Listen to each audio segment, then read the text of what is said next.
Welcome back. Now we're gonna show the prime tens theorem, a proposed solution for the twin prime theorem. I am Manuel Pérez Rodríguez Velasco, and there is an infinite number of tens with four primes. I believe that most mathematicians will say no to this, right? But here is my explanation. We're gonna start with the creation of prime tens. You can see how the prime time of the cycle of 3 gonna combine with the prime times of the cycle of 7. They're gonna form a cycle of 3 and 7, prime cycles, and it's gonna have 3 prime tens. And then will come number 11 with 7 prime times that will combine with the 3 prime times of the cycle of 3 and 7. And they will have 21 prime times. So the number of prime times that are gonna be inside the perfect cycle of primes, they don't gonna be in the number line, our real number line, right? Start growing very fast. In the 373, then 21, 189, in the cycle up to 13, 2,457 in the cycle up to 17, and at 19 we have 36,855. They're gonna be inside the perfect cycles, and a lot of cycles, all that cycles that you see there. But they gotta reach the gap that I'm gonna explain what is the gap, to be able to become a real prime, right? So, and there is a problem because the cycle length increases very fast, so how you can see, and the gap doesn't. So let's see what happens. Normally, any cycle will have, any prime cycle, any perfect cycle, how I say, we have a prime time on the middle and 2 primes at the beginning and the end. There will be columns of primes, right? So at the beginning and the end, they will be in the second 10 of the beginning and the second 10 of the end. And you're gonna have iterations of that all the time, okay? So there's the gap. So for a prime time to come to the real number line, they will have, when a new cycle comes, will have to fit between the gap. And the gap is really small and decreases in percentage, but increases in size. There is the size is bigger, has more tens, right? But in relation to the length of the cycles, decreases the percentage of length of the cycle, okay? So there is 2 calculations here of 2 gaps, right? At the beginning, look that there is a decrease even you are going up because the separation here between the 23 and 29 prime will be bigger, right? So what increases and decreases the prime time, the prime times? Increase, a diminishing in flips affected by the decrease of proportion of primes. That increases the possibility of the presence of a prime time in the real number line. And then a decreasing change of the perfect cycle of Pn, of the prime n, by the last cycle, okay? So that will be prime plus 1, prime. So if they don't change that much, that will be good for the apparition of prime times. You don't understand that now, but I'm going to explain it in a moment. And decreasing, the most important is the combination of non-prime tens with other tens, increasing the distance between prime tens. You gotta think about that because you start having a lot of non-prime tens. Tens that will have 1 digit, 2 digits, 3 digits, or 4, right? And you're gonna have a lot of them at the beginning, and you're gonna continue having a lot of them, and they're gonna start combining. Any combination of those tens with a prime ten or with themselves will increase the amount of prime times in the next cycle, and that what it will make is start pulling apart the prime times. And the other factor is flip of potential primes, an increasing proportion of length of new cycle to gap, right? That's what I explained already. And flip of potential primes, if you have primes and other tens combined with primes, they don't gonna be prime anymore, and it's more difficult to have more prime tens, right? So observations, new cycles can flip all tens because they gonna combine anyway. They can flip them in a continuous process because this is a process of creating. You are creating. It's a closest process that you're gonna have all possible combinations.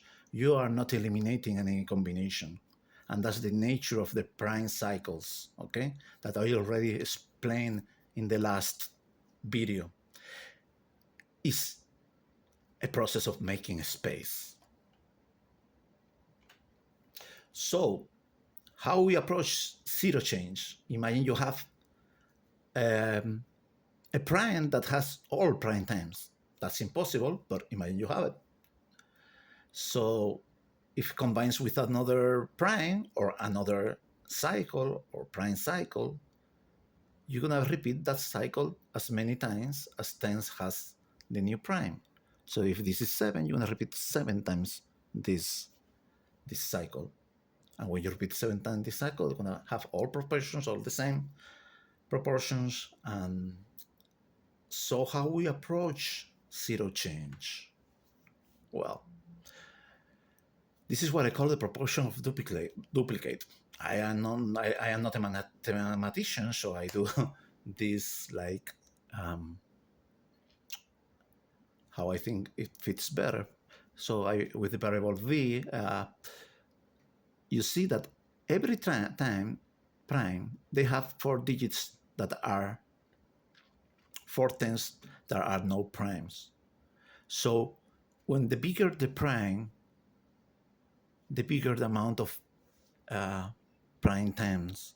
For example, in the cycle of 7, prime number 7, you have 7 minus 4 divided by 7.428 of duplication. 11.636, 23.739, 101.96. And when you have a huge number like this one, you're gonna have 0.99999. And it will continue to get lower and lower and lower. And that's the key. How you see? When you are ascending in primes, you are having more prime terms. Only for non-prime terms in any prime cycle of only one number. So combines with the prime tens that lies in the not real part of the cycles exponentially growing, and also in the real part of the cycle, because all cycles start as zero, so all the prime tens gonna continue to combine. So this is a little bit wrong there, but it will combine, and you're gonna have more and more combinations of prime times. The proportion gonna still very low, but they're gonna be there. They are a signal that they're gonna come at some moment in the number line very far away. They will come and they will be there, and we will see them. Okay, this is the length of the cycles, okay? And the length of the last prime of the cycle. So when you have a cycle so big, this length is very low. I'm gonna make 22,000 cycles. What I mean that this is gonna be rotating through this cycle until finish the cycle to create another cycle. So I'm gonna do it a lot of times, much more times than when you have a smaller cycle. So the proportion is bigger. But the proportion of the primes doesn't change that much. It changes just little by little. So we need to know the length of the new cycle. So the length of the new cycle, we're gonna make a little equation, a very simple equation, will be the length of the new cycle will be the length of the previous cycle times prime, the prime of the new cycle, right? The last prime of the new cycle. So I put it in this equation. And we're gonna represent the amount of prime terms, okay, with a new variable. The will means that S is the amount of prime terms in the cycle from 3 to prime n, right? Where S is the number of prime terms in that cycle. So we have the equation here. Okay, this is repeated, but we have the equation here. For example, for this equation, for the prime number 13, we have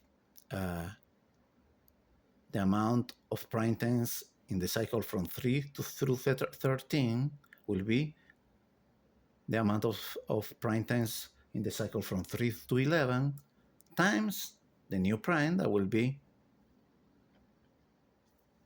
prime minus 4, because that's the amount that prime terms has the new prime, right? And you will see, like we saw in the other table, 21 times 9, 189 prime terms. So we're going to combine those equations. If first thing, when you go prime n goes to infinity, right, we can do this. We can eliminate the 4, and this you will have this, right? And the length, we have the equation of the length. So we divided the prime terms by the length, and you will see that they will always be multiplied by the next prime. And because they're going to be multiplied by the next prime, they will be constant always when prime n goes to infinity. This means that the prime terms approaches a constant distribution in the cycles, in the same proportion all coming cycles, with a little increase in the distance between primes terms for new cycles forming. Same will happen with two twins. This looks like, or very similar to the predicted 1 over log x. I think so. Mathematicians will have more to say about this.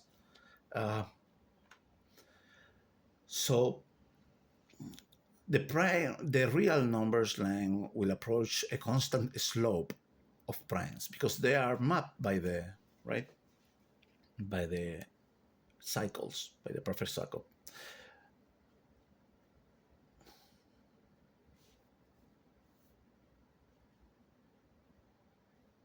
The gap of each perfect cycle will reflect the same proportion of prime terms as in the cycle. Prime terms will be at the same distance in the real number line as in the perfect cycles, closely, right? The real numbers will have the same composition of the perfect cycle with Pn when Pn gets big enough. We know that not exactly the same because it's gonna keep changing. But will be so little that that's why I'm saying that there will be an infinite number of tens full of primes. So what is happening really when you are creating like a wave? Let's see that this is trillions times a factor, right? We don't know which factor. So when comes the next cycle, gonna be very similar to this one, the shape of the wave of primes, right? We're gonna repeat this wave many times as prime n, but it will be very similar, the repetition. It's like you have a wave and now you have a longer wave, but almost identical to the last wave. So these are the more important considerations, the proportion that approach a constant in what it looks like something similar to the inverse logarithm, and how the z variable get bigger and bigger, right? Gets closer to one, closer and closer to one. These two equations with the perfect cycle described in this video is my proportion for a solution of the twin prime theorem. I think some good mathematicians will help here to wrap this up, right? And to say if I am correct, like all proposals gotta be tested by other people, and I know you are people that know much more about math than me. I hope you give me a feedback and tell me what can be improved, right? But really, the proposal is the whole video, because we need all the analysis and the model of the perfect cycles to be able to say that we're going to have an infinite amount of prime terms, right? So it's the whole video. And more things I have, I will be adding things. This is in constant evolution, and I'm finding all the time new things. Okay. We approach zero sum as we approach infinity for an approach to a constant proportion of primes, twin primes, and prime tens. Approaching constant slope as number approach infinity. I cannot know exactly the function because I cannot make a function for the initial curve. We know that is compared to 1 over log x, but that I hope in the future somebody gonna be doing more things about this. So on, right? Distance between prime twins and prime tens never decrease but get stabilized. So they're gonna be apart a little bit always, but I think there is a convergence. Tens combines in all possible combinations in a symmetry process, and that's very important. When you see prime times combining, that means that they're gonna come out at some point. They will never get destroyed, and the prime cycle, every prime is go off phase of any other prime, and there will be always a chance to be in the gap. Okay, there will be always tenfold of primes. Check relations between Riemann's zeta zeros and perfect cycles.